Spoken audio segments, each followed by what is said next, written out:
View, what's up, man? Glad you guys are tuning in. Listen, if you're watching with the crew, I want to welcome you. If you're at one of our campuses or maybe you're at a house, man, we're just super excited you guys are jumping in. Hopefully you were able to make it to View Night this past Sunday night. It was wild, okay? And if you're in the room and you were there Sunday, can you just give me a whoop, whoop, right? It was crazy. Man, we're just excited when the Lord shows up the way that he did. And more information is going to be coming out pretty soon on what our January View Night looks like. So stay tuned. I promise you, you're not going to want to miss it. But we talked about something this past View Night to close out the year. And it was vision, right? It was the same way we opened up 2020, we closed it in the same fashion. And it was this idea of vision. And just to give you a brief synopsis of it, it was basically like we came into 2020 with this giant vision of what we believed God was going to do with our ministry, with our lives, with our jobs, with our hopes and our dreams and our passions. And we had this giant vision of what we thought God was going to do. And then when 2020 didn't measure up to what we thought it was supposed to be in our grander vision, what we decided was that there was no vision at all. It almost was like we were walking through 2020 blind. And then we gave the parable of Jesus healing this blind guy.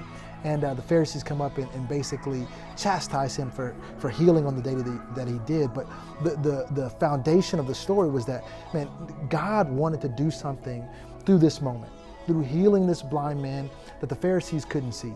What God and Jesus in this moment was trying to show the Pharisees was that this was a metaphor for their spiritual life. They were blind spiritually. And that was the ultimate problem.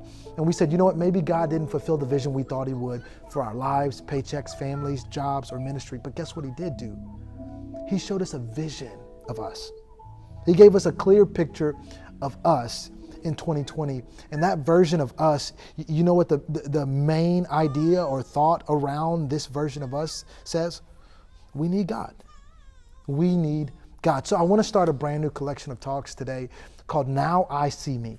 And that's going to be our theme for the next few weeks, and we'll take a couple of weeks off for Christmas and things and Thanksgiving and things like that. But I want to start this idea with you guys and crews of Now I See Me. I think one of the most gut-wrenching moments in my walk with Christ came when I first understood where sin originated. I was much like a lot of people, a lot of Christians. I had this idea about sin. Anybody ever say this? The devil made me do it. You know, you know what I'm talking. Anybody ever view Christianity like this? Like there's an angel on my right shoulder and there's a devil on my left shoulder. And when I go party, it's because I'm listening to this little guy. And then when I go to View, I'm listening to this little guy. And really, it's just temptations. And I just got to remove myself from the environment because that's what's harming me. I know when I do bad things, the devil made me do it. Here's the fundamental issue with that type of theology. See, if the enemy was always the greatest threat, Jesus would have died on the cross to eradicate him, but he didn't. He didn't die on the cross and the devil went, boom, gone, the enemy gone. That's not what happened. When he died on the cross, the penalty for sin went poof, right? And there's so much in that theology. It didn't just happen like that. There's so much we could dig out there. But the basic idea I want you to understand is that when Jesus died on the cross, it wasn't to get rid of the devil. It was to eradicate something called sin. And what we have to begin to do, if we're going to see a clear version of ourselves, is understand where sin originates. There's this story in Matthew where Jesus has an interaction with a group of religious leaders, actually the same religious leaders that we talked about this past weekend, but it was the Pharisees, and he had this interaction with them where they're asking him why his disciples don't wash their hands before they eat. That's seriously in the Bible. They were like, hey, why don't your disciples wash their hands before they eat? First of all, that's nasty, okay? That's disgusting. Jesus, if you're watching this, I'm just letting you know, your disciples, they was dirty, okay? No, I'm just kidding. But seriously, that was the custom of the day. But here's what we have to dig further and understand about the context of what we're reading, is that when the Pharisees asked Jesus, why don't your disciples wash their hands before they eat? It wasn't a question of hygiene. It was a question of spirituality. See, because back then, the religious context of the entire period was summed up in the things outside can defile you. I mean, there was a list of things a mile long that could defile you and make you spiritually unclean. Dead bodies, if you touch the wrong type of meat, the split hoof animals. I mean, there were all kinds of things that you couldn't touch or couldn't be near or couldn't do, because if you did that, you would be defiled. Spiritually unclean. So when the Pharisees asked Jesus this question, it wasn't like, hey, Jesus, do your disciples not care about coronavirus? Like, are they socially and health responsible? Like, it wasn't a question about hygiene. It was a question of, hey, if your disciples don't follow the rules when it comes to spiritual cleanliness, how in the world are they going to say they're of God? And Jesus' response to this interaction is what gives us the context to understand what he's trying to say in this story. And here's what he says. Here's how he addresses it. He says in Matthew chapter 15, verse 11, what goes into someone's mouth does not defile them, but what comes out of their mouth, that is what defiles them. I'm going to skip a little further. Jesus goes on to further explain. Don't you see that whatever enters the mouth goes into the stomach and then out of the body? But the things that come out of a person's mouth comes from the heart, and these defile them. For out of the heart comes evil thoughts, murder, adultery, sexual immorality, theft, false testimony, slander.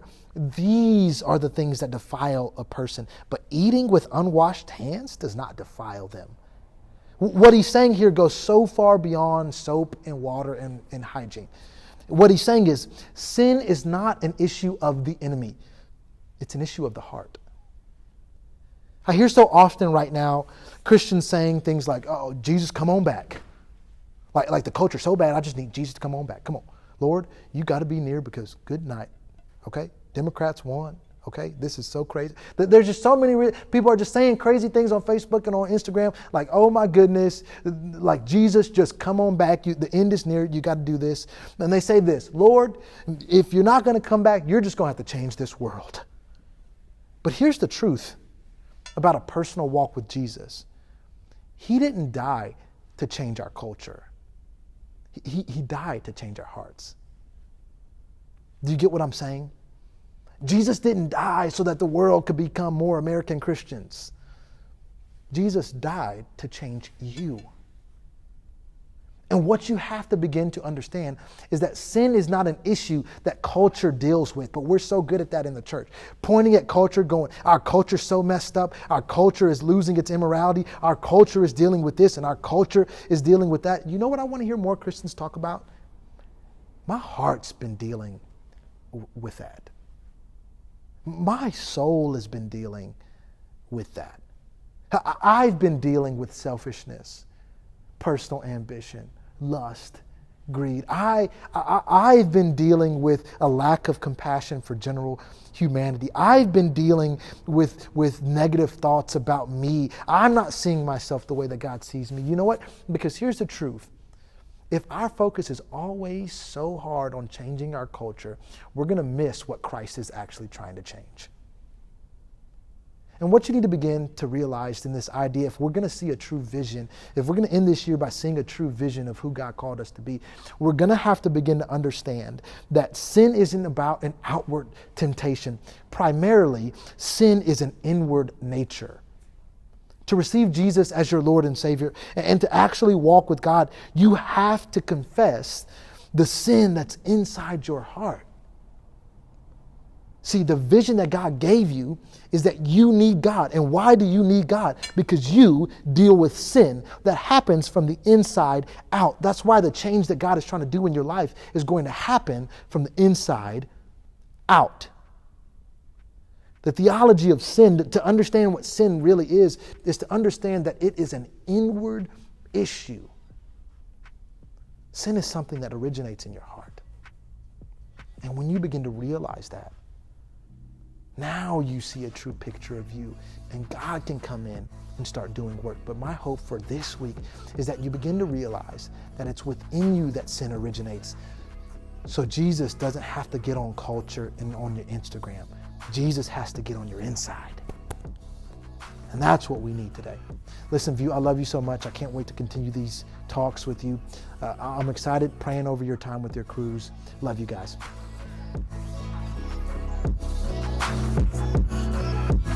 All right. Oh my goodness.